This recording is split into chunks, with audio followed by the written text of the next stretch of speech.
began as the most turbulent and tumultuous first 2 rounds ever, has the 2 teams everyone wanted in the title game, and Duke has it first.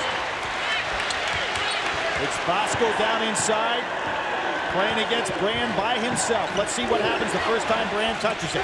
He's going to play him by himself. Here's the double team. And El-Amin came over to help out, but was on the line. So they're going to double up now when Brand gets it in the post. Now, what I think Jim Calhoun is going to do is let him play him face up, then double team from the weak side with forwards, as opposed to using his guards to double down. That means Battier has got to move his feet and get himself open. Connecticut goes with a matchup zone on the out-of-bounds play. 2-3. Avery with a 3. And the rebound chased down to the quarter by Brand.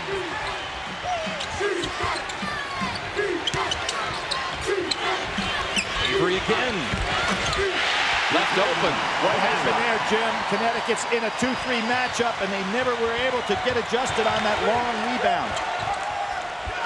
Bosco back in and calling for it. And a turnover on the first trip for the Huskies.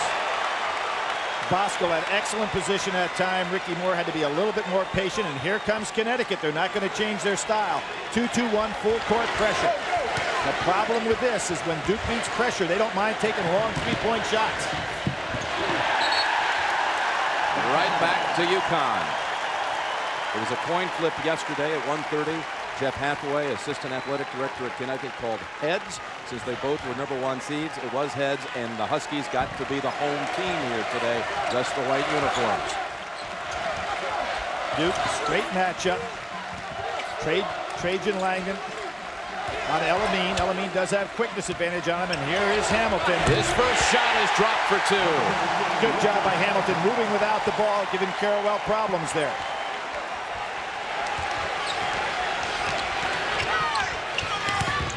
Langdon blocked by Freeman and saved at the last minute.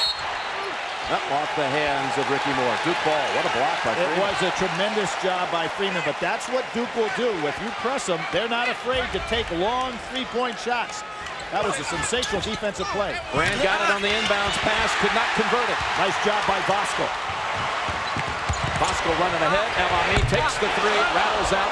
Bosco tips it out to Hamilton. Good save by Big Jake. Excellent. 2 good plays by Bosco back-to-back. Duke has not trailed in this tournament for over 74 minutes, and Hamilton could have given UConn the quick lead.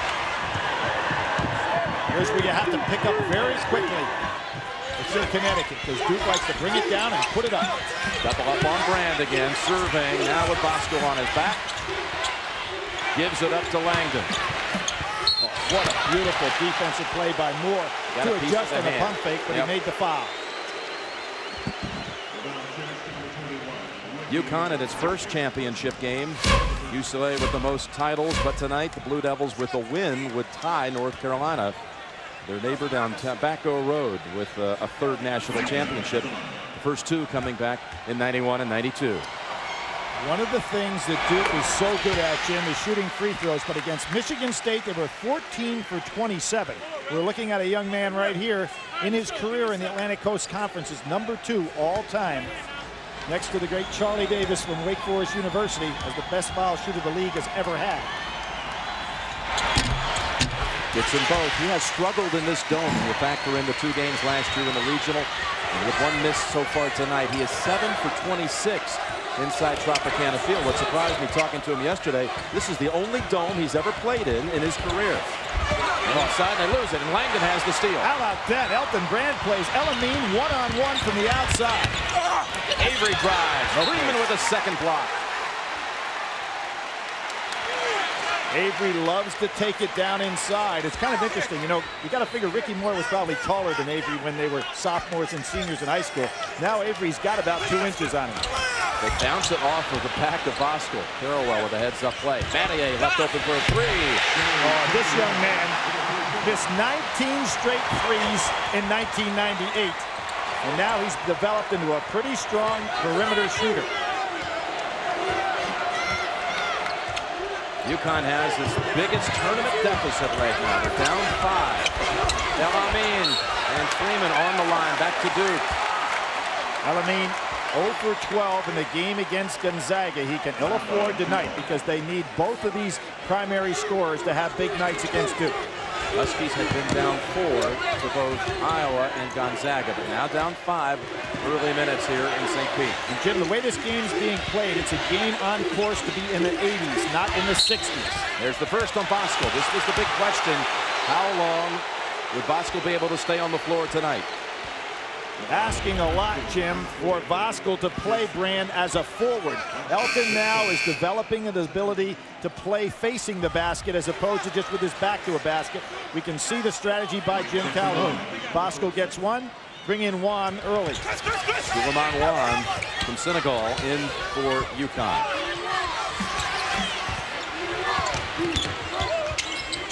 Avery working on El Amin, and he'll go to the line for 2. Duke, the champions of the East. You know, in Mike Krzyzewski's career, when he's been sent to the East Regional, his record 24-0. And storming through the East this time with a 30-point margin of victory, and then the 6-point victory factored in here lowers it to 25.2. Jim, remember Selection Sunday when everybody was talking about, will Connecticut be moved, or will they put Duke in the South? You know, Mike Krzyzewski wanted Charlotte, and he wanted the Meadowlands, and that's what he got. Well, they had earned it too during the season. Absolutely. You know, meritorious selection for them. And there's the Husky road through the West, which has become the preferred routing, if you will, from the Big East. The last 3 Big East teams to make the Final Four have all come, oddly enough, out of the West Regional.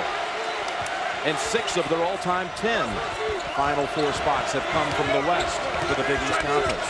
John Thompson used to love to go out there so he could isolate his team. Steps and takes away a 3. El Amin got in some foul trouble, if you remember, against Iowa, a game which he ended up with 21 points, but had to sit a lot of minutes there with foul trouble. There's a turnover. So a 7-0 run for the Blue Devils, and they can add to it. Press so far ineffective by Connecticut as far as turning anything over. He's given Duke some open looks. Traveling on Carrollwell. Hamilton's pressure forced it. Good job there by Carrollwell to come to the ball, but not much of a passing lane.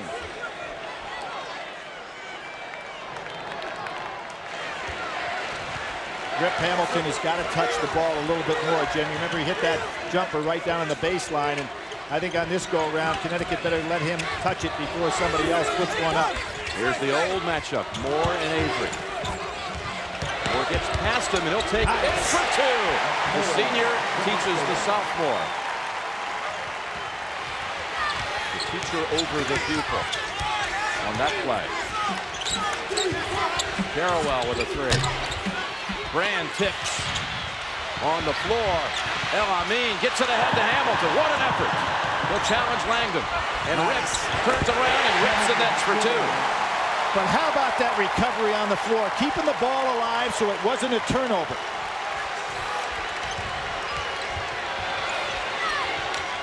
More on Langdon. Reach in. Look at Hamilton this time as they double up effectively again. Moore has he does not have to Avery. It forces the foul against Avery. Not a good foul by Avery. Moore was down there 1 against 4. Avery should have just tried to contain and not try to steal here. Hamilton is a second steal. There is the great play by El Amin to Hamilton, who pulled up with that little jump shot of his. UConn just turned it over 4 times, but a little surge now. On the right end, or the closed end, 46%. So if you're UConn, like a football team that would like to have the win in the 4th quarter, they're going to be in the second half to the preferred end. Now Ricky Moore steps in. Second time he's taken it inside. Both times he's delivered. And that was set up on Avery's foul that gave Connecticut possession. So far, the press, although it hasn't turned it over, McGetty's wide open, hesitated. And the freshman still, though, knocks it down. Corey McGetty. And Brand talked him into the shot. He said, take it, take it. Hamilton, they don't have to ask him. Oh, that was a foul. He follows it up, though, up the glass for 2 more. And there was Battier fouled on the block out, but nobody blocked out the shooter. How many times do we see that? You cannot let the shooter has the best look at the rebound. There's McGetty. And, I thought it was going to be on Juan, but they call traveling first on the freshman. Albert Mooring in for UConn. Voskuhl will return. Look at some of this contact between the old friends from Hazel Street in Augusta. I guarantee you that wasn't the first time those two guys collided if they lived on the same street and played basketball on the playground every day. Well, they first met when Ricky was in the 2nd grade and Avery was in kindergarten. Connecticut with an opportunity to take the lead. Solid screens and switches. If Connecticut sees that's going to happen, they're going to isolate more on a guy like Battier. Get it back. Moore with a good fake. Take the jumper. And he's scoring tonight. 6 points for Ricky Moore. As a freshman and sophomore, before he became the point guard, there goes McGetty. And a blocked by Freeman. That's 3 already. Jim Moore was considered an outstanding scorer, and that's what we thought he'd be till he assumed this role as a defender and point guard. Freeman, quick hands. Boy, Connecticut getting every loose ball on the floor. 3 seconds. 3-second violation. Well, the Huskies have taken the lead, and Duke trails for the first time in 78 minutes in this tournament. Boy, that is a tremendous play by Freeman. The 3rd big block he's made today. And you'd have to say 2 of the 3 really were baskets that Duke would have had. That block on the wide open shot by Trajan Langdon. Chris Burgess, the sophomore from Irvine, California, in.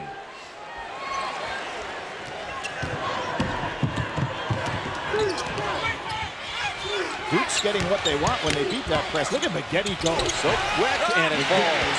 For a moment, it looked like it might spin out. Well, Jim, as I said, is McGetty ready? I think the answer is yes.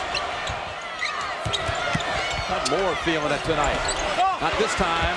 Tipped out. Hamilton again. Loose ball to the Huskies. Moore, 3-pointer. He's got the feeling, folks, in the championship game. That's 9 for Ricky Moore. Not what Duke expected at all. And that gives them their 3rd scorer out there with Elamine and Hamilton. Really puts pressure on the defense. And a turnover. Near the conclusion of every NCAA tournament game, we select a genuine Chevrolet Most Valuable Player from each team. To date, Chevrolet has contributed over $7 million to the scholarship funds of America's colleges and universities. Elamine returns. You know, Jim, I'm going all the way back to Ricky Moore's freshman year. Remember the Big East championship win over Georgetown? Yeah, 14 in that game. He was sensational offensively. And he had a stretch late in that game where he had 10 straight points for the Huskies. And that night he shut down Allen Iverson, only 4 of 15 from the field. Allen Iverson said he's the only man in college basketball quick enough to guard me. That's saying something. Look at Elamine dish to Saunders. Mike Krzyzewski now up off that bench trying to work these officials a little bit. Feeling that he had the charge. Game being called kind of loose inside. It's the first run anyone's put on Duke in the tournament. 15-4 run, and Trajan Langdon over Mooring. Got to get up in his face and made him put it on the floor. Connecticut not to be denied. And a charge on Rip Hamilton. And who's on the bottom of the pile? Who else? Don Battier, the all-time leader at Duke University. There he is waiting on it. Elton Brand comes in. Battier, after that brilliant play, will get a rest. And both coaches liberally going to the bench. I don't really see any signs, though, of weary legs from either one of these teams coming off of Saturday's game. Rashmel Jones is in, 3-year co-captain for the Huskies, number 3, and Hamilton gets a breather. UConn can match him with depth. Oh, without question. Carrollwell, good move. And Duke's back ahead. Lead pass to Jones. Another charge. Nope. It's Duke. On Langdon. Trajan was waiting for him. Well, if Duke thought somebody was going to slow this game down because they worried about their explosiveness, I think that was a charge, not a block. But it's called the other way. Trajan Langdon waiting right there for him. But Jones, who also is a guy that can explode offensively, although he has not played this year like he has in the past, had 11 points against St. John's in the Big East tournament. He was a scorer his sophomore year, Rashmel Jones. In fact, he was the top scorer for the Huskies until very late in that year when a freshman, Richard Hamilton, ended up overtaking him for the team title. He still averaged 13 a game that particular year and started 31 games. So we're talking about a guy deep on the bench right now that was a very important player for Connecticut. Got a lane violation. He'll get one more try. Shot looked good. I haven't seen any players playing with anything other than what looks like confidence, Jim. You see the shots going up, nobody pulling the string.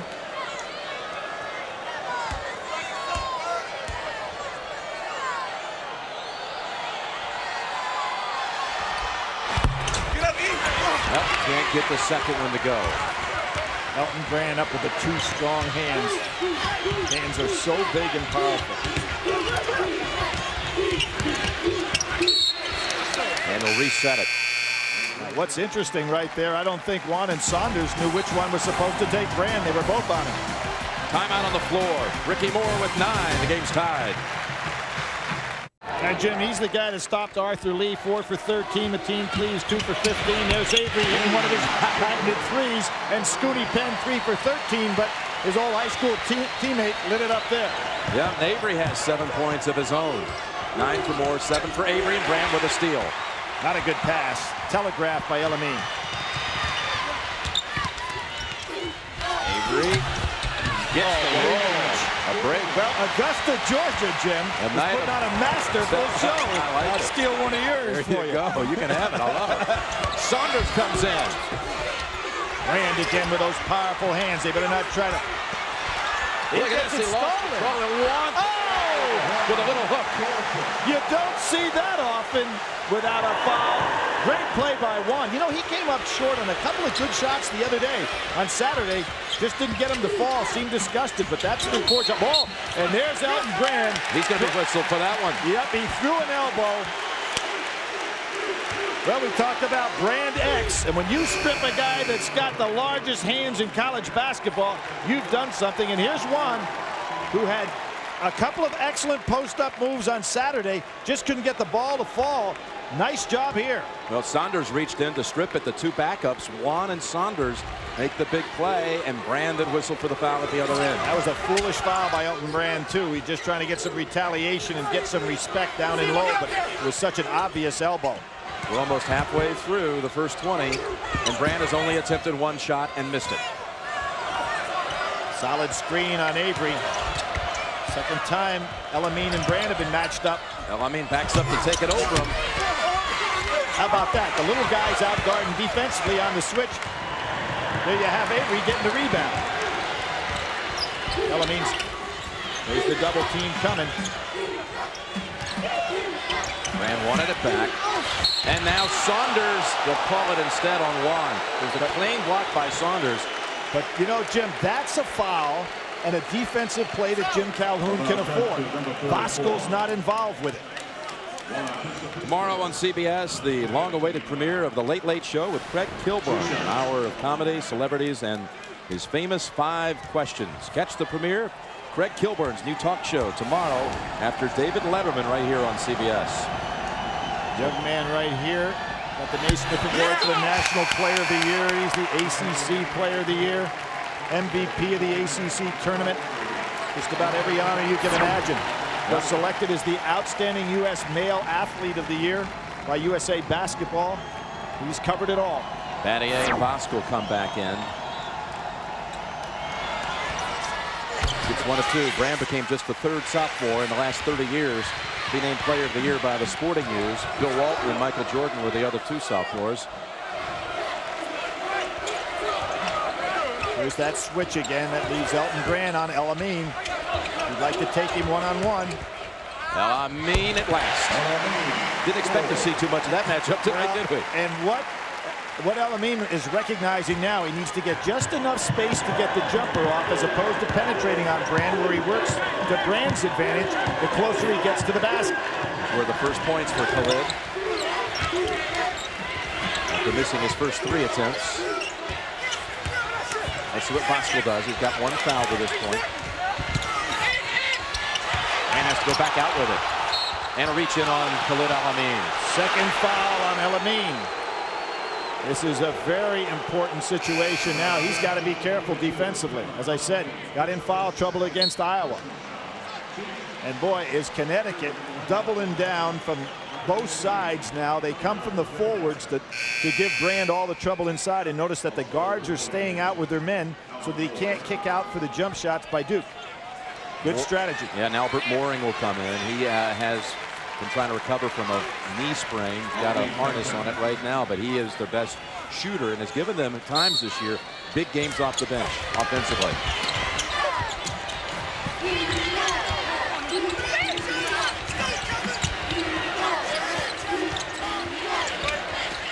There's a screen down inside. Here's a double up. Brand. Battier follows it up. And look, it's UConn underneath with Mooring. Elton Brand's going to start to get a little nervous here in the fact there's a great block. Hamilton has it swatted away. A flying Carrawell.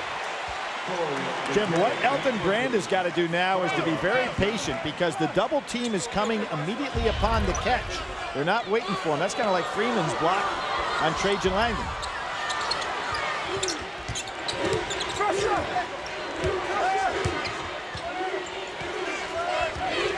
Ligeti now on Moore. Hamilton with 6 points. Give him 8. Too tall. Shot right over the top of Avery. I said at the top, everyone's talking about Duke. Billy, we've heard it all week, like this was some kind of Duke Invitational. People underplaying. UConn as Bosco stuffs them. And the Huskies are looking to regain the lead. To the middle, Freeman in the lane. It puts it up. UConn back ahead. Taking it right to Duke. So far, you get the feeling Connecticut is more confident that they can handle Duke than Duke is of Connecticut. I think back to Madison Square Garden when I think of these two teams. Duke had to go to overtime to beat St. John's. Connecticut in the Garden, the Big East tournament, blew St. John's out of there. Brand on the offensive glass for the putback, his first field goal. It took him 12.5 minutes. Ricky Moore quickly. Fades away, and Ricky Moore continues to sizzle. And shakes his head like they're not going to stop me tonight. And you look into his eyes, and you believe him. Well, when you know what he's going to give you on the defensive end, and then he comes through like this on the offensive end. When Ligeti wants to penetrate on every move, doesn't he? Look at that move to quickly square up in midair. I think he's going to have to be the guy for Duke to offset some of this play by Ricky Moore offensively. Bosco ought to find himself somebody a guard. Good look at Moore go to the hole. Lost the handle. Oh, this is incredible. More and more. It's looking like UConn can stay with the Blue Devils till the very end. Sensational play on his part. Look at Bosco pushing down inside on Elton Brand. Here comes the trap. Here's McGetty, Billy. Blocked. Up ahead. Hamilton. And look at the pickoff by Avery's open for the three. Trajan waited too long. That stuck underneath, drove too far. Another man left early for UConn. Battier's foul may have prevented an easy 2. Trajan Langdon did not make a good decision at all there. He had William Avery on the wing. Here's Ricky Moore going down inside. Lost the handle and still made it. You don't even see what's behind the basket. I know the stats may go against me on what I just said, but a great shooter sees his target on the rim or inside that hoop. But Billy, you have, and we have seen, and many times with Final Four, great shooters get confounded by playing in domes. Oh, I don't agree. There are great shooting parks, just like great hitters parks in baseball. Overplaying by Carrawell. Freeman recognized it, goes right on by. Freeman, and it's going the other way. For a complete wrap-up of the men's basketball championship, in-depth stats, recaps and more, go to cbs.sportsline.com or on America Online, enter keyword CBS Sportsline. Jim, one of the things you have to do as a coach is scout officials during a game. We have one official here who is not going to call the charge. So therefore, you shouldn't go ahead and try to draw those charges inside. He's just not going to call it. Brand off a good feed from Avery. Nice job by Avery in the air making that decision. Got the 6th tie of the game. 5 lead changes so far.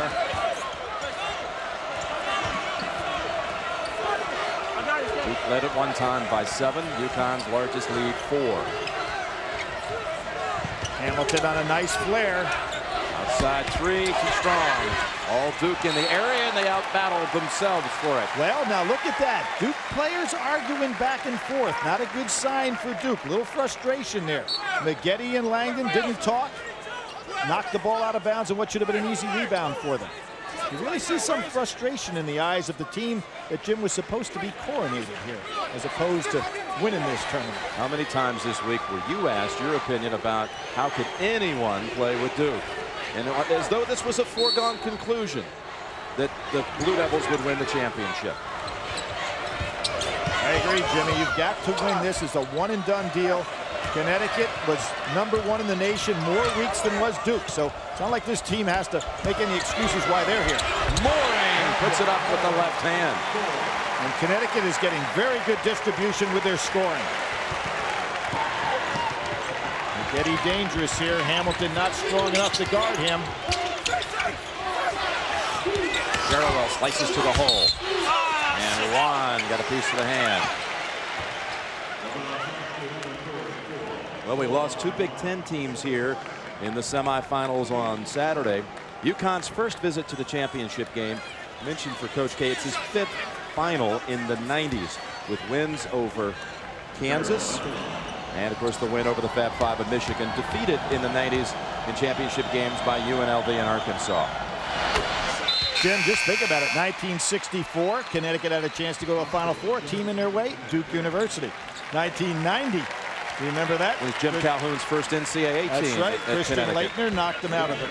1991, although it wasn't the regional final, Duke again stopped Connecticut's march towards the Final Four. So they've been in their way on 3 important occasions. We have another tie.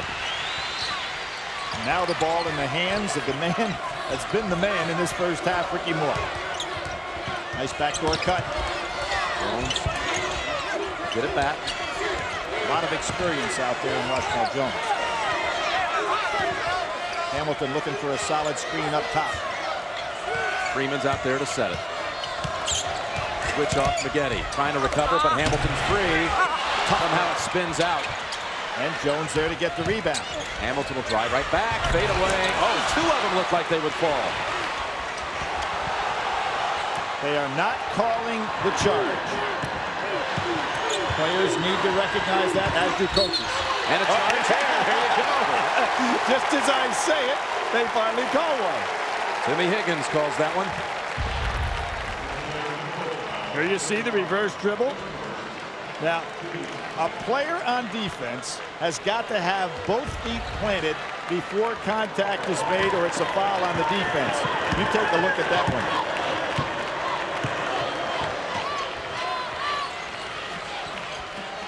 Four minutes to go in a thrilling first half.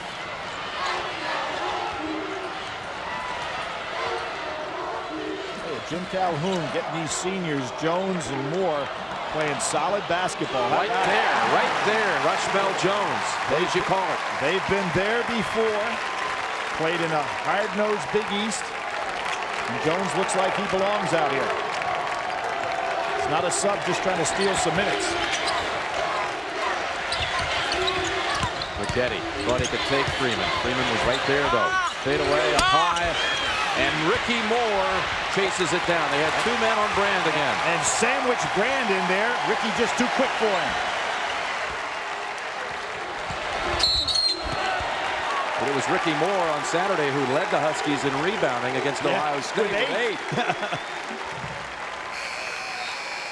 They say you can see it in the eyes. That's what Coach K was talking about.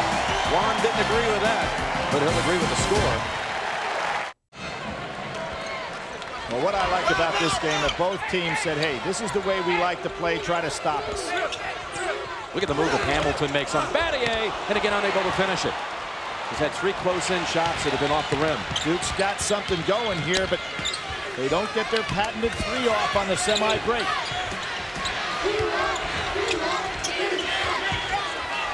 Nate James almost lost it.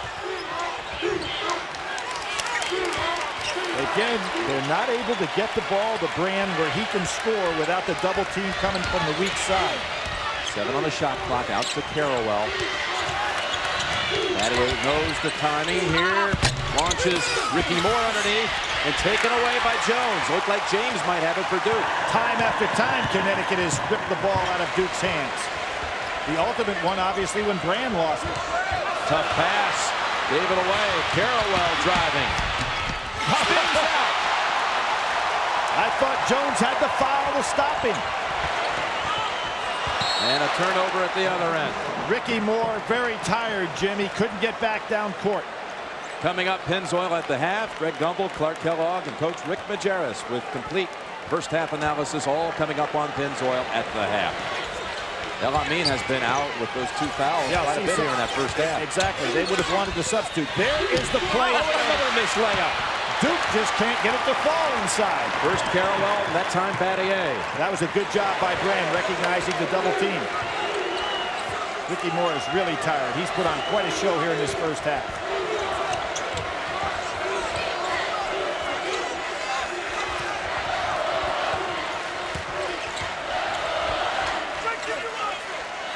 Hamilton would like a screen. Drives in, floats, and it falls for 2 more. You see, they're not calling that charge at all. Battier down there to draw the charge, but the refs are not calling it. Boy, Hamilton has the great little floating pull-up shot. You see it right here again. Yep. They're waiting. See Battier waiting on him. They're just not calling that play. So you've got to scout the refs. Should that would have been called? No, I think that what you had there is a case where Hamilton has the right to come down. But if referees are consistent, you've got to make that judgment as a player. Langdon bangs it home, a second 3 on the night. Trajan, much like Wally Serbiak, likes that play without the dribble. Stares you down and then puts it up. Push off on Trajan. At the other end, it'll be a 1-and-1. For in-depth tournament stats, go to cbs.sportsline.com. And here's a stat for you. Field goal percentage. This is the Duke team that field goal percentage defense is having its best season since 1960, holding opponents at a 38% average. And Jim, something had to give here because Connecticut does a great job on three-point defense, holding teams to 28%. And you've got Duke, a team that shoots almost 40% from 3. Mike Krzyzewski wanting to get Maggette back into the ball game. Now he changes his mind. It'll be 1-and-1 for Ricky Moore. I'm surprised he didn't do that with James in the ball game. They've got an opportunity to get maybe 2 possessions here to end the half. Freeman, though, comes into the lane to strip it away. Freeman does a lot of things for you quietly. Moore bounces in, lost control of it, had to throw it up with the left hand. What Duke is not doing is pushing the ball down the floor, kicking out and hitting the 3. That is one of their best offensive weapons, and Connecticut is cutting that off tonight.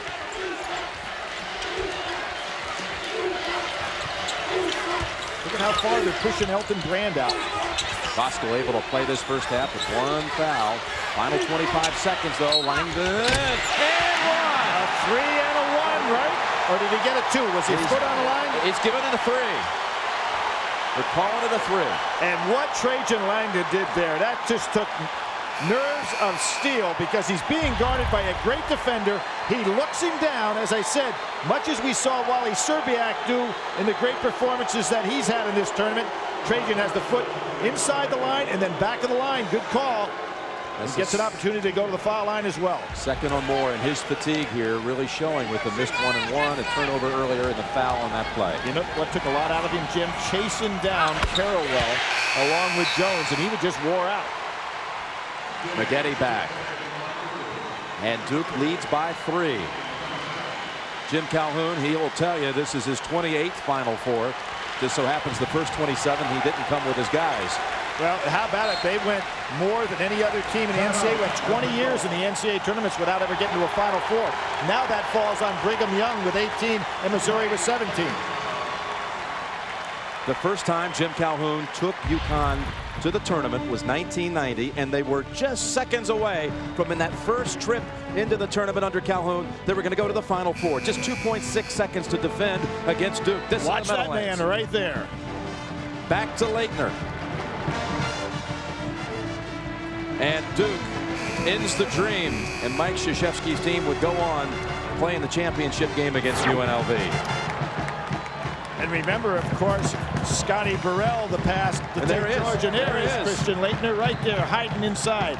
You love to see the alumni that come back for a night like this. The likes of Grant Hill, Mark Allery here also, on and on and on. The G-man, Jaminski. Capel. Final 8 seconds now. A 3 to tie at the half. They go inside for the 2. Freeman hit from behind. Ball on the floor. And a whistle on Duke with 1.7 seconds to go. That looks like it's going to put Hamilton on the line. And Jim, when you talk about Christian Laettner, I think other than Kareem Jabbar, Lou Alcindor at the time, who I think had the greatest collegiate career of any player. He was 3 times most outstanding player of this tournament, 3 national championships. I think Christian Laettner had the second best collegiate career of any player in college history. He was amazing. And he's checking it out here at last call. And Jones will come in. El Amin, they don't want any silly third foul on El Amin, so he's out. And there's Hill, Grant Hill. Not a bad player himself at Duke University. Who will ever forget that play he made against Kansas? 91 final. Absolutely. Hamilton at the line. A 1-and-1. One more. Big foul. 1.7 seconds, Jim, left there. We saw that clip of the 90 regional final, and people kept waiting. The visits to the Final 8 3 times, falling before making it this year. Hamilton, not the second time. They keep rolling off the rim for him, and that'll bring us to the half. Well, Connecticut's behind, but they are 9-0 with their trail at halftime. Isn't that amazing? Duke, a terrific comeback to take the lead again. First possession, second half, belongs to UConn. Again, 9-0 when trailing at the half this year. Down 2 as they begin the second stanza. And El Amin played less than 10 minutes in that first half. Moore saves it to Voskuhl. You feel like El Amin could break out in this half. And he hits the opening jumper to tie it at 39. That's the second time he's recognized that Brand gets on him. And instead of trying to take it to Brand, he pulls away, gets space, and puts up his jumper. Didn't play much in that first half because of 2 fouls. Second one came with 9 minutes to go in the half, and then he sat. Here's Langdon, and Langdon is warming up. The extra pass by Duke University set that up. That's what they've got to do. Get open from the outside by passing quickly after the ball goes inside. Well, I mean, not this time, but he gets it back. And again. One more time and a foul first. Let's go over to Bonnie Bernstein. Bonnie? Well, Jim, that Langdon 3 was exactly what Jim Calhoun was talking to his UConn team about in the locker room. He said his team cannot give up the 3. He wants to see them get back quicker on defense, but basically he told them to just keep on keeping on, Jim. They allowed Duke to make 5 out of 10 threes in that first half. That's the second foul on Carrawell. Hamilton to Voskuhl, and he puts it up and in. Good job by Hamilton to recognize that somebody was going to pick him up in the baseline. Made the easy dish. Voskuhl's first points of the night. We have our 9th tie of the championship game. Langdon, he is so hot right now. Again, Jim, every jumper he's made without a dribble. He's staring down the defender and then going right over the top of him. Right over El Amin that time, and we might see more shifting over here before too long. We had the angle, Billy. You could tell the minute it left his hand, it was going in. Hamilton dancing that line. Moore will come back out with it. Good judgment by Ricky Moore. The shot wasn't there that he wanted.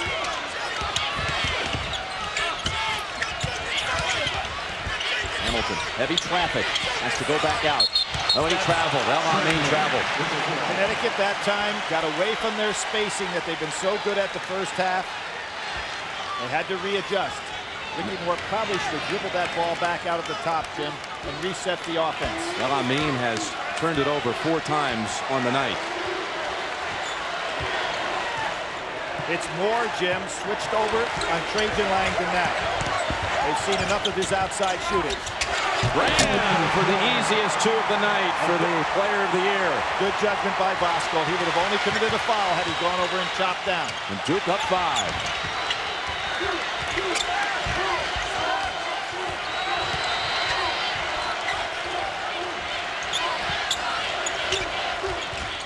Into Freeman. Freeman for two. Freeman was recruited by Duke. He was saying yesterday he would have gone there, but then he got word that they took Nate James over him instead. Freeman, who played his last year of high school ball with Tim Thomas and the Patterson Catholic in New Jersey. There's a foul on Elamine. And that's the third one, Billy. Jim, that was incredibly unlucky and a great smart play by Trajan Langdon. Elamine had his hand out. Trajan Langdon actually put his forehead into Elamine's hand, and that's what created the foul. An unusual foul. You're going to see something right here you don't see often. Trajan Langdon seeing the hand out in front. Now watch this. He'll put his forehead right into the hand, and that creates the foul. It wasn't the hand that went to the head. It was the head that went to the hand. Like he was taking his temperature, and believe me, Langdon is red hot. Langdon has scored 12 of Duke's last 14. And here's where Hamilton is so dangerous. He's got the dribble alive. Good job by Carrawell. Stuck over to Moore. A break. He'll work on his Augusta Powell here. Jumper over him. Not this time. Carrawell clears. Boy, how often do we see Carrawell and Freeman come in and slash for rebounds? Carrawell to Battier. The assist to Chris Carrawell. What happened right there? Everybody in Connecticut's team anticipated that pass was going to go to Brand. So on the anticipation, they go for the double on Brand. Battier moves without the ball. First time I've seen any hesitancy by Connecticut so far tonight. A dunk by Battier, a dunk by Brand, and the Duke baskets coming much easier than they did in the first half. Mooring guns it in for two. Now, one thing you can say about this bench for Connecticut, they have gotten good distribution with points by a lot of guys tonight. So it's tough to go ahead and establish a pattern if you're Duke. Carrawell jump on.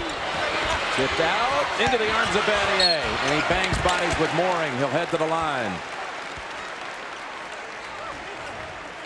Battier needed to finish that play. Mooring, a smaller player, and didn't take it hard enough to the hoop. And here we see everybody getting ready for the pass, going in one direction, on over to Brand. Battier gets it. It's the first foul on Mooring. Battier will shoot two. Do we have a cut on Freeman? This is almost always the case. You get a cut, the guy has to go over to get it fixed to come out of the ball game. I think that's the case. Here comes the trainer. That's what it is. Oh, they'll pause the play for a moment. I mentioned a moment ago, Freeman played with Tim Thomas, who ended up playing only 1 year at Villanova. He was the player everyone in America wanted. He ends up playing on only 1 year, and look who is the guy that's really made major contributions in college basketball. Talk about how you recruit a player today. This kid's been a part of more than 80 wins at Connecticut. And you know, probably that 1 year stay at Villanova stopped Steve Lapis from having a solid program. Jim Calhoun, I mentioned it earlier, Billy. He was hired in May of '86, which just 1 month after Coach K had made an appearance at the Final Four for the first time. And back in those days, all UConn was trying to do was stay out of the 8-9 game in the Big East tournament. Jim O'Brien, who was in this Final Four, was hired within weeks of that event also. You know, I remember Jim made a great statement. He said, I started recruiting and I told kids, hey, guess who you can play against if you come to Connecticut. Now he says, hey, here's who you can play with. So a complete change in philosophy.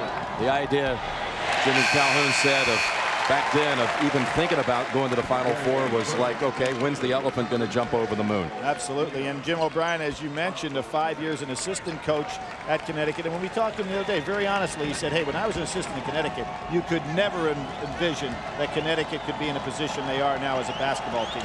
Terrific jobs this season by Jim O'Brien directing Ohio State here, and Tom Izzo and the Big Ten champion Michigan State Spartans.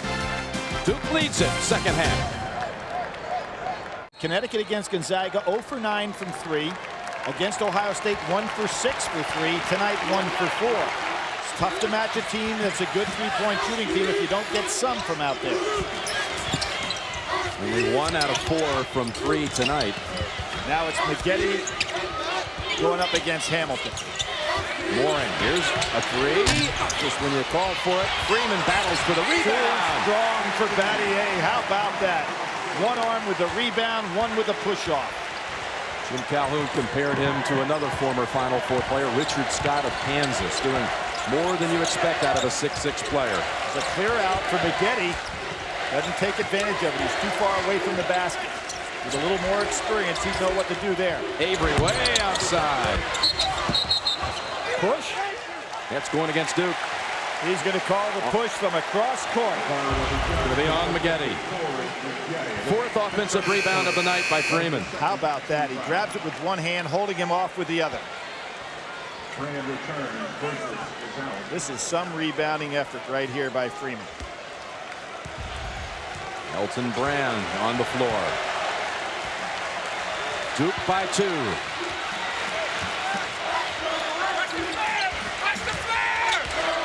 There's the flare. You can hear people hollering, watch the flare. Brand had Hamilton for a moment, and he draws the foul.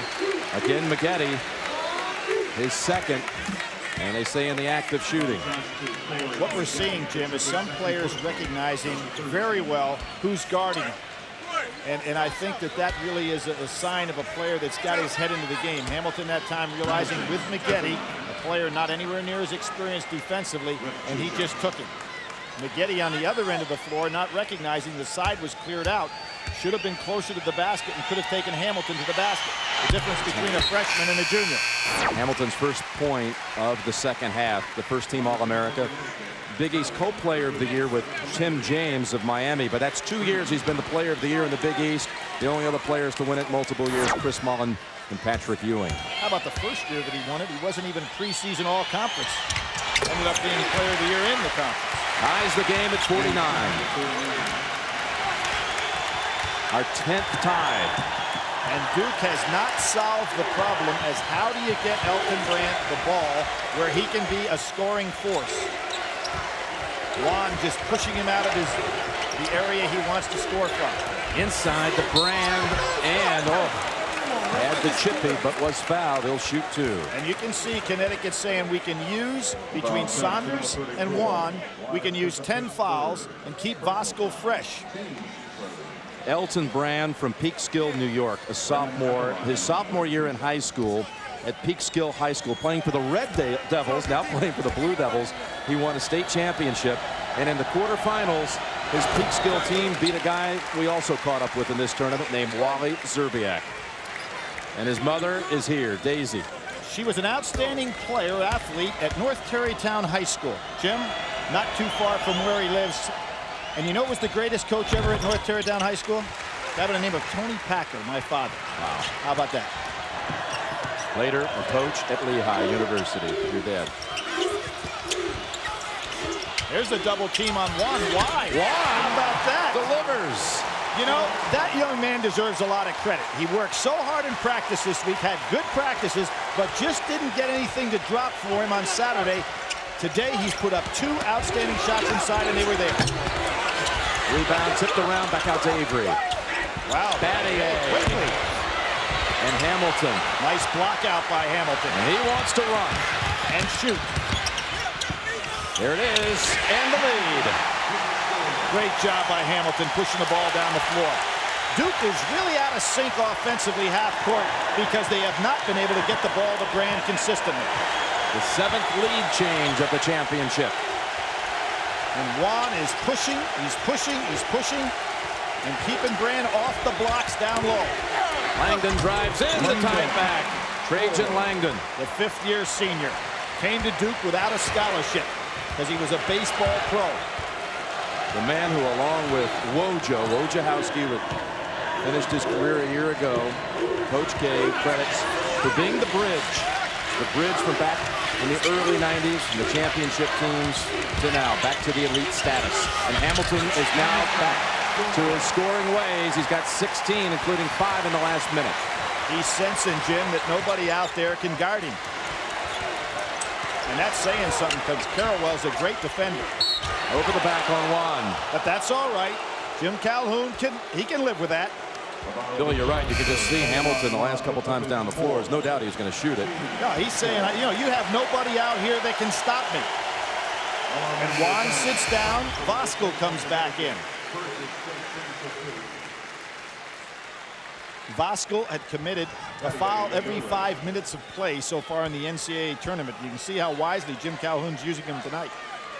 Only one tonight. One foul. Almost stolen by El-Amin. Avery left open. Well, you don't give him that many good looks. And the loose ball into the arms of Voskuhl. And here's the numbers again. Saunders is open. On the wing, Moring will drive in. And bangs it home, and a block on Avery. A chance for a three-point play.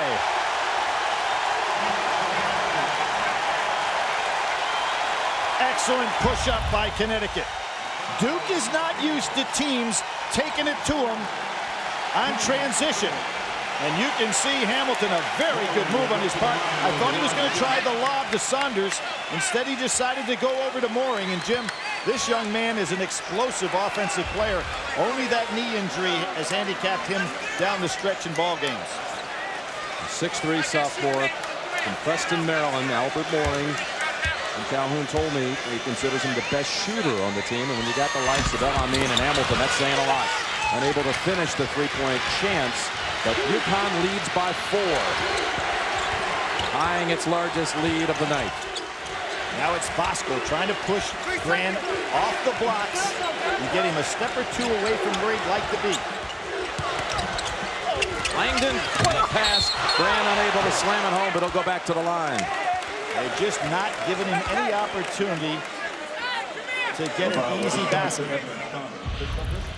Now what Trajan Langdon, and give him a lot of credit here, he realizes how Brand's being defended, so now he's going to penetrate and try to get the ball inside after some switches come over there. And there is the cheap foul, but it prevents Brand from getting the easy put down, puts him on the line where he's nowhere near as proficient. Look at the eyes of Langdon. Coach K said this week, the best way, and this is his 8th Final Four as a coach, Mike said the best way to see this Final Four festival is through the eyes of a player. Better perspective is more exciting when you look at it this way. And he said in St. Pete, I'm going to look at this Final Four through the eyes of Trajan Langdon. You know, it's interesting. Mike Krzyzewski struggled at Duke University. He was hired the same year Jimmy Valvano was. By the time '83 rolled along and Valvano had won a national championship, Krzyzewski's coming off 2 losing seasons. People are saying, why in the world did they hire this guy? But you know the man, Tom Butters, had the guts to hire him and stay with him. And now he's got the guy that everybody would love to have as coach. One of the classiest administrators you'll ever want to know, or gentlemen for that point. Connecticut again taking the ball right at Duke. Duke showing some signs of frustration. El-Amin quickly drawing that foul at the other end. And kind of a gutsy move for El-Amin to go inside there with 3 fouls. It was Khalid who early in the year was trying to describe his team. He'll shoot 2 fouls here. Only 4 points thus far tonight, but that can change in a hurry. Because he was trying to say that his Huskies have tremendous spurtability.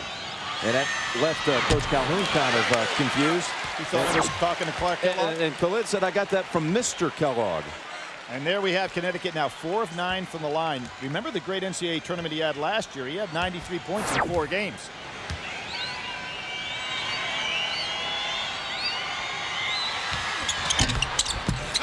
Isn't able to hit either free throw, so it's still a 2-point game. And as Duke had problems from the line against Michigan State, now it's Connecticut having trouble there. Langdon got it back though, and a reach-in tie-up situation. It's Duke ball. Trajan Langdon doing a very wise thing here, recognizing what's going on. Hey, they changed it around. One referee overruled it, said Langdon had possession and was tied up. That's what they said. It was the defensive play who forced it. That's a rule change this year. It'll be UConn's ball when we come back. 33-2, best record in school history. The Devils 37-1. If they could muster a win here tonight in the championship, it'd be the most wins ever in a season by any college basketball team. It's something when you don't have your own school record for the reason that they hold the national record, huh? There's something. Voskuhl got it back, and there is Khalid El-Amin. And meanwhile, in stores, talking about in store for a shocker. Look at the celebration back on campus in Stores, Connecticut. No double team this time. Brandon in and back to the line for one more. Jim, that was the first time tonight to my memory, that the ball went inside to Brand, and Connecticut did not double from any area. When they did this isolated Brand on Voskuhl, and look at what happens. So Jim Calhoun changing up his defensive strategy.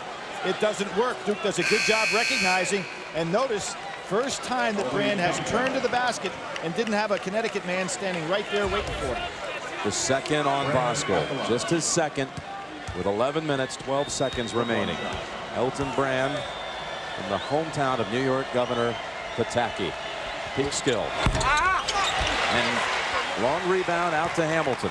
It's ahead, and here comes Freeman. Stuck underneath, pushed out, though, they say, by Elton Brand. Again, Connecticut just pushing the ball up the floor, not giving Duke any time whatsoever to rest. El Amin out with the 3 fouls. How about the play of Hamilton tonight, Billy? He's been outstanding on both ends of the floor, and really good with his judgments as to what to do with the ball, both taking the shots, there's that little floater of his, but also passing the ball extremely well tonight. Pushes off, really has a silky smooth jump shot. That was the 16th foul. The next one will be a 1-on-1 on both sides. In fact, Freeman and rebound Battier. Duke can tie it with a 2. Notice Moore has been the guy's been switched on over. That's long. And Voskuhl clears. Surprised Avery didn't take that more to the basket. Mooring looking for an angle. Gets caught, and it's stolen away by Langdon. Fifth-year senior having some night. 3-pointer. Not this time. Rebound out to Moore. Misjudged by Carrawell. And here comes a fresher Connecticut, Jim. And look at Hamilton. Couldn't be set up any better. Jim, Mike Krzyzewski needs a timeout here. His team has hit the wall in terms of stamina.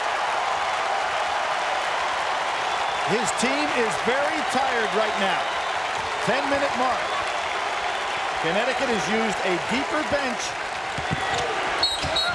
And it's going the other way. It's on Carrawell. Hamilton stood his ground. And Duke faces its largest deficit of the tournament. When you get tired, you start doing some things your body won't let you do. And Duke is in that position right now. They need a break. Can you imagine that scene if the Huskies can pull it off? They've got 10 minutes and change remaining. Well, I hope it's not the scene like they had at East Lansing, where those students certainly got out of control. Well, I mean, back in with 3 fouls. And he lost control of it. Now they say last touch Elton Brand. Every call going in the direction, every bounce going in the direction of Connecticut right now. It'll be interesting to see this great Duke team, whether they can call on all efforts, mentally and physically, to sustain themselves. McGetty back for the Devils.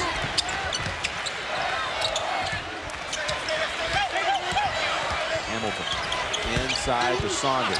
Soft hook, tipped up by Voskuhl, and Duke's underneath. Brand's 11th rebound. Ooh, Avery was thinking about putting up the 3. Look at Langdon. There's the push. But it's going to be on Battier. It'll be a 1-on-1 at the other end. 3 on Battier. 3 on Avery. 3 on Carrawell.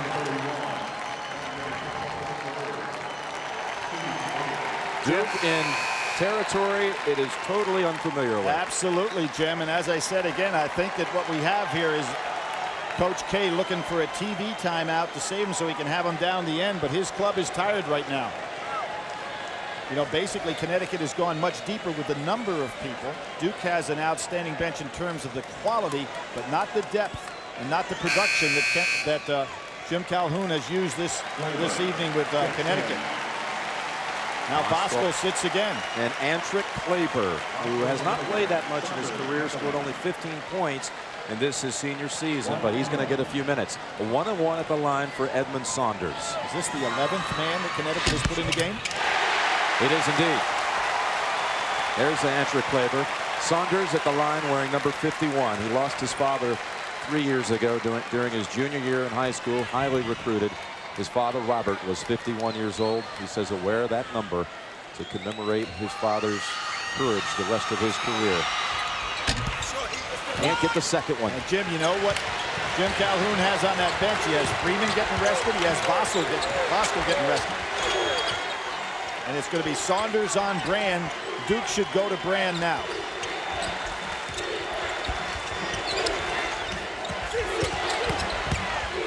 Maggette hammered. Will it be El Amin or Saunders? This is a big call here. I think it's going to be Saunders. It is Saunders. That'll send Maggette to the line. 4-on-1 for Connecticut. And El Amin with 3. Saddled most of this night by the foul trouble. And here for Coach K, one of only a handful of freshmen to ever average double figures in their, again, first year. Johnny Dawkins, Mark Allery, who's here tonight. Dawkins on the bench as an assistant. Grant Hill, who's here. Trajan Langdon and Elton Brand, they're all here. A little nervous apprehension on that Duke bench right now. As you said, Jim, they have not been in these waters before. Not this season. And now the only member of Coach K's 98 recruiting class will shoot one more.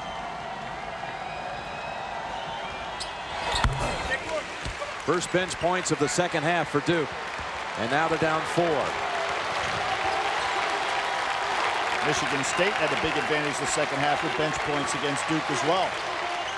Connecticut's bench doubling up the number on Duke for the night. 9 minutes remaining. Open is Hamilton. You can't do that. Jim, great screening inside. Moore set the first screen. Then Hamilton picked up the second screen. There was no way to fight through. Excellent set play. Maggette. El Amin reached in, almost made the theft, and now he has it. Wisely pulls Very back. good judgment. Hamilton wants to come in, but it's rejected. They throw it out of there. Brand rejects it. Avery to Brand on the drive. Boy, is he running. Holy mackerel. You talk about a big guy being in shape there. Elton Brand was put on the bench for 2 games for being out of shape at Duke, but I'll tell you, he showed me something there. And he spread it back to the other end, too. Great, great play by the player of the year in the country. 65-61 Connecticut. Look at him now. And he steals it again. Got a man ahead, Avery. Saunders reaches in. It'll send Brand to the line for 1-1. Oh, Brand is stepping up now like a heavyweight champion. Boy, you talk about a guy that just got all of a sudden re-energized. Look at him take off down the basketball court. He makes a tough catch on the run and finishes. And as you pointed out, Jim, before we knew it, he was already back down on the other end of the floor defensively. Saunders will come out with his 3rd. Bosco in the game. Brand will shoot a 1-on-1. He has 15 points on the night. The college player of the year. 10 of them coming in this half. Already with a double-double.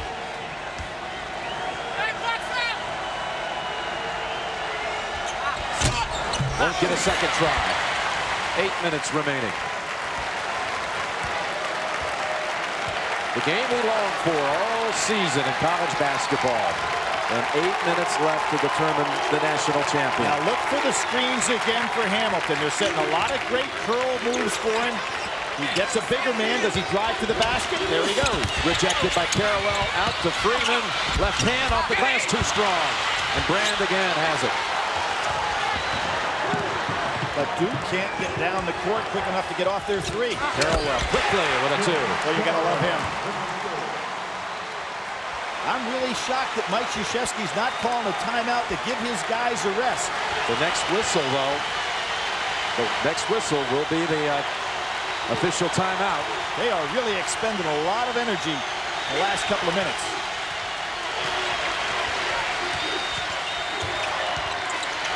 El Amin blocked by Brand. Back into the arms of El Amin, and he's out of bounds. Not a timeout in time. He tried to call it. Almost like a play he made in the first half where he dove and kept the ball alive. And there's the whistle, Billy. Now Duke gets some bounces that they've needed all game. Do they know something that no one else does?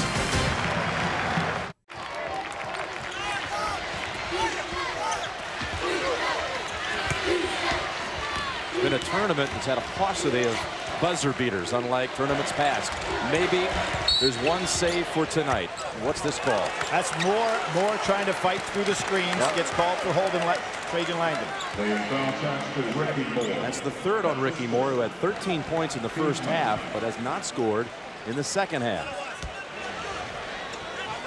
But those 13 points, Jim, were so valuable because Connecticut was looking for somebody to get on the board, and he really took over offensively. Langdon at the line, 1-1. Think of his career.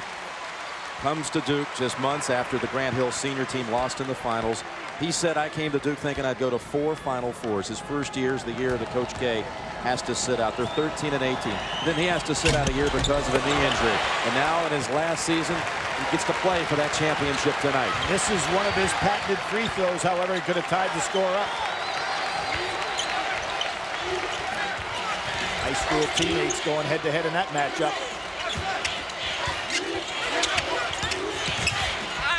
Hamilton partially blocked. Bosco fights for it, and it's Duke ball.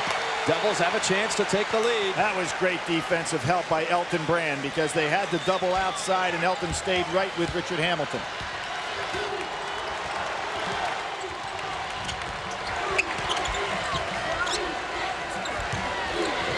Langdon. He got a piece of it. How about Mooring with the rebound? He's done that a couple of times already. Moore got a piece of that ball.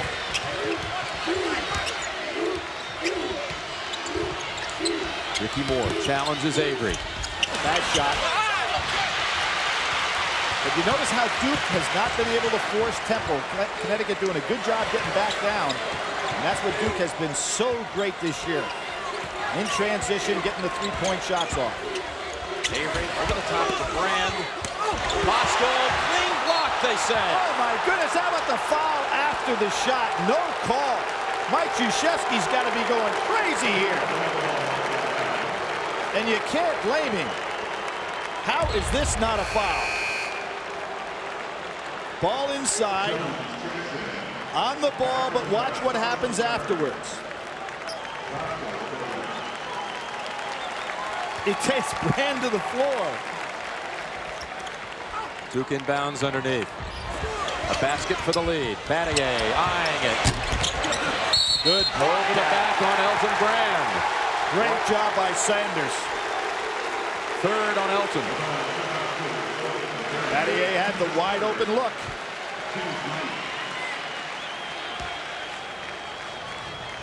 Jim Calhoun said when we came here this week, we came here not just for this team, but for all the players who led this program here. Players like Ryland DePriest and Chris Smith. Now, they had chances to get there. Didn't quite ever finish it in those regional finals. Hennefield, Daniel Marshall, Travis Knight, just some of the names. Sheffer, the lineage of UConn basketball, and certainly Ray Allen, who's here tonight.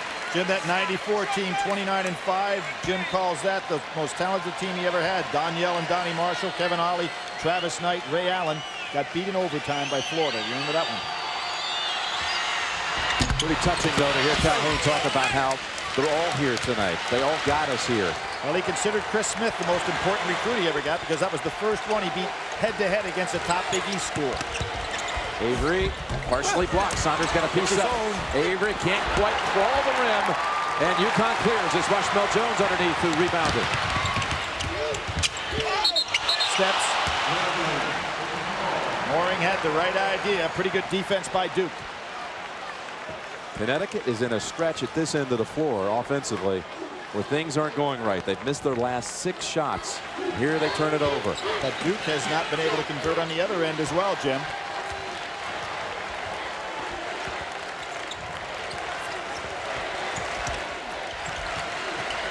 Five minutes remaining. Boy, Ricky Moore is just chasing Trajan Langdon everywhere. He can't fight through any screen. Carrawell wants it. Carrawell ties it. Came up so big offensively in the second half against Michigan State. The 13th tie and a timeout. Chris Carrawell has tied it. Stay completely away from that basketball team that was 9-3 at the time. Finished 13 and 18.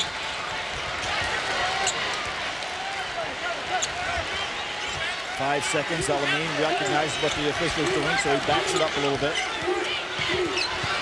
close to a 5-second call. Good job by Elamine to break it. Gone 4.5 without a field goal. And that's last touch by Avery. But 8 seconds is all we have on the shot clock. You know what that means, Jim?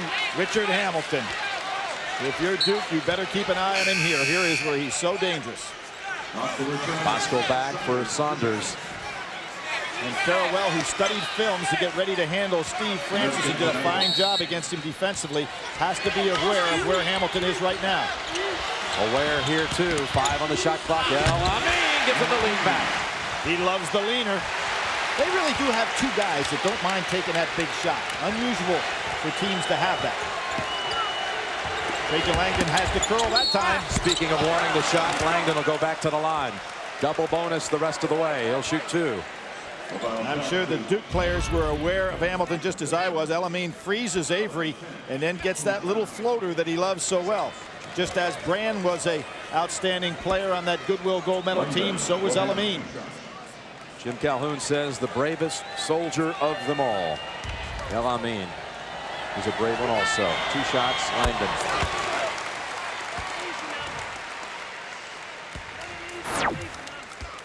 Three-time first-team All-ACC. In the regional MVP of the Meadowlands. Gets them both. 22 for Langdon. In the Meadowlands, Jimmy was 15 for 21 from the floor. That'll get you an MVP award. And I had talked to him about his trouble in shooting here in 3 games. Said, I think I shot pretty well last year against Kentucky. They made 3 out of 7. He said, I'm not worried about it. And he's not playing with any worries at all. There was Hamilton just running all over, trying to rub Carrawell off the screens. He got hit right in the lower gut there and goes down. And again, a double bonus at this end. That's the 4th on Carrawell, Billy. Now, you would think McGetty would be coming in, or James coming in for Carrawell, because there's still plenty of time here at 3:50. I think Duke wants Carrawell to be in this ball game at the end. You would expect to see a substitution here.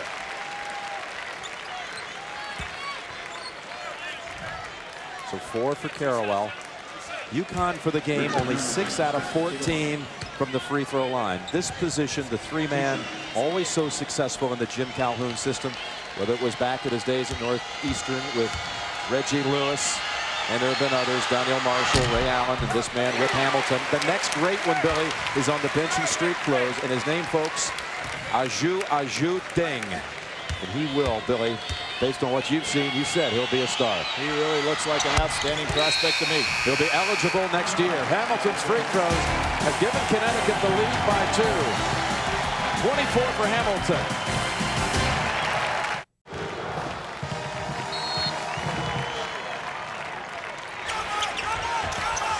Will put pressure over the top to beat the press to Avery.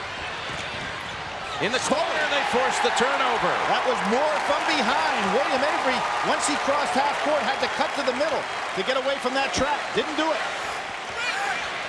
Every possession so critical. 3.5 remaining. Hamilton left open after Brand went for the steal, and a 3 gives him the 5-point lead. He rips the long one. Scotty Thurman, Antonio Lang over the top, Charlotte, North Carolina. A huge 3 there, and that was as well. And that was also against Duke. Carrawell comes into the traffic, then get Bosco for that one. Let's check the CBS Sportsline stat of the game. Field goal percentage. And Connecticut over 50%. Holding Duke down to 42%.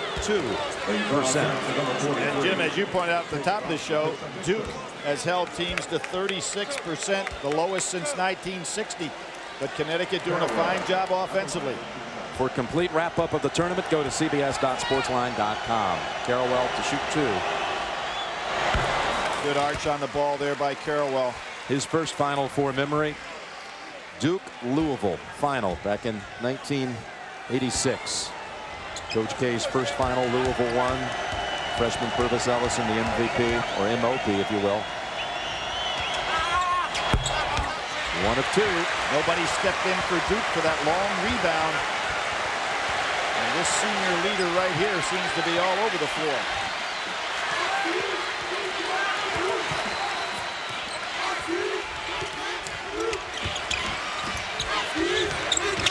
again, Hamilton running around the screens. He wants it, not this time. Carrawell pulls it away, waits for his teammates to catch up. And then takes it too far. Just hold on, big call. It's going to the Devils. Same thing that William Avery did. Took the ball down in the corner when he didn't have the numbers. Big break for Duke here. Ripped on out of there.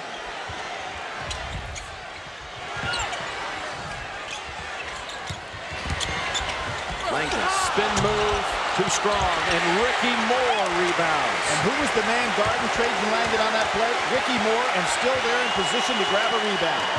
8 rebounds for Ricky Moore. Matched his total against Ohio State, where he led the club. 6'2" guard. 16 rebounds in 2 games, and you're asked to be the defensive guard. That's a walk. El-Amin, and hold on, they got it. They got it. Has to be a walk, kind of a delayed call there. 2:15 remaining. And Jim Calhoun looks at El-Amin and says, hey, keep the ball out up high. Let Richard Hamilton run around those solid screens. Devils have made only 1 of their last 7 attempts. Bosco pushing down in there on Elton Brand. They can't get the ball down in the low post. There you go. Timeout call. Timeout call. Past the great John Wooden. And you can be sure that Connecticut's going to play out to stop any three-point opportunities. So the key is get the ball down to Elton Brand. And he's being pushed, held, grabbed, everything they can do to him. Carrawell, three-pointer. Block out by Freeman. And great rebound. Battier gets it out. Langdon 3. The senior delivers. Sensational play by Battier. What a rebound. A 1-point game with And for the first remaining. Jim, Duke slaps the floor. Remember those days by Bobby Hurley slapping the floor and saying we've got something left. 20-second timeout. Calhoun and Connecticut. Battier able to get the rebound and kick it back out to the Alaskan assassin. Well, people said that he did not play well down the stretch in previous years, but that young man's doing it tonight. There's a full timeout on the floor now. We'll be back to St. Pete. What a night. And then the opening game in the NCAA tournament, so it's great to see him back. Senior on senior right here. Moore and Langdon. We're waiting for Hamilton to go off the screen. And here he comes. Carrawell beats him. These are the possessions you'll play back in your mind and back on tape the rest of your life. 1:10 to go. 8 on the shot clock. El-Amin with Brand defending. Splits the defender. And it's a 3-point game. How much guts is that to take the ball against Brand inside? With just 4 seconds on the shot clock. And El-Amin, or was it called on Moore? Called on Moore. It'll be, again, 2-shot situation the rest of the way. And if you're Jim Calhoun, again, you don't want foul here. Stops the clock. Another floater on the inside. He just has so much confidence, Jim. And just think, 2 games ago, he goes 0 for 12 against Gonzaga. Here he comes tonight, forgets all about it, and comes up big. 2 shots for Avery, sophomore. Delivers the first. What a combo he's been with Elton Brand. They made recruiting trips together to Virginia and Kentucky. They decided those trips they were going to go to the same school, and they chose Duke. And now they're down 1 with 54 seconds to go. In any case, Duke will get another possession, at least 1.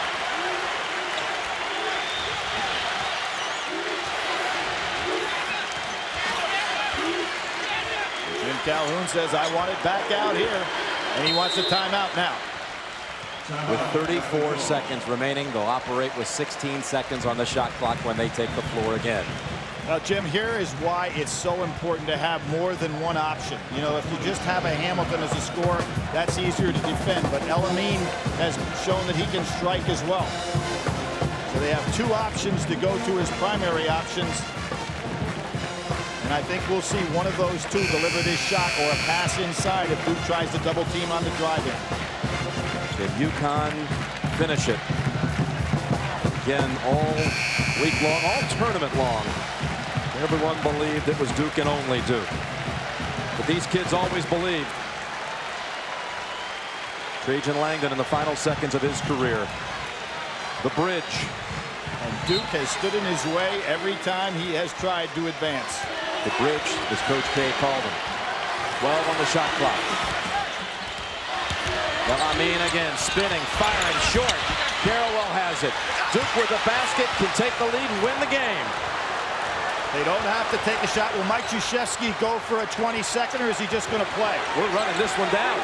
Wow, Trajan Langdon with the ball, and he's going up against a great defender. What's he doing here? 9 seconds to go. The whole season on the line, and Langdon traveling on Langdon with 5 seconds remaining. The foot movement of Ricky Moore. I'm really surprised that they tried to challenge the #1 defender in the NCAA tournament so far. It was the footwork of Ricky Moore who stayed right in front of Trajan Langdon. A timeout, Duke. 75-74, UConn. Inbound to El Amin, and Avery will send him to the line. It only lost 0.2 of a second. And El Amin goes to the line, a 79% free throw shooter. He's come up big in this game. But he's 0 for 2 tonight. Missed 2 tonight.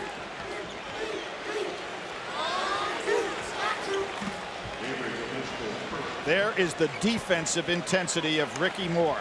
I really thought that Duke would have been better off not trying to go against the strength of Connecticut's defense and put the ball in the hands of Avery since Moore was on Trajan Langdon. But that's old news now. Again, you watch the tournament through the eyes of the players, through the eyes of the kids. And Khalid Al-Amin, who had just an atrocious game against Gonzaga in the regional final as they tried to clear that hurdle, still stepped to the line though late in that game and hit the key free throws. 2 shots coming for Al-Amin.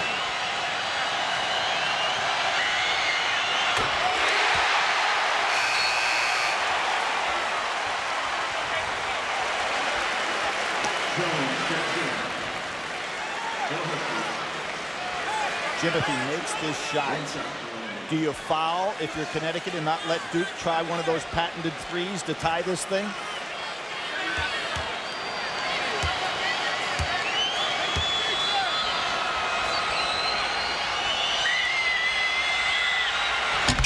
You'll need a 3 to tie. Trajan Langdon's going to take it the length of the floor and try to get it off. He doesn't have a lot of time here. Pressure from Jones. Langdon trips, and UConn has done it. El Amin comes over and says, "We shocked the world." Folks, you gotta believe, because just when people say you can't, you can. And UConn has won the national championship in its first attempt in a final.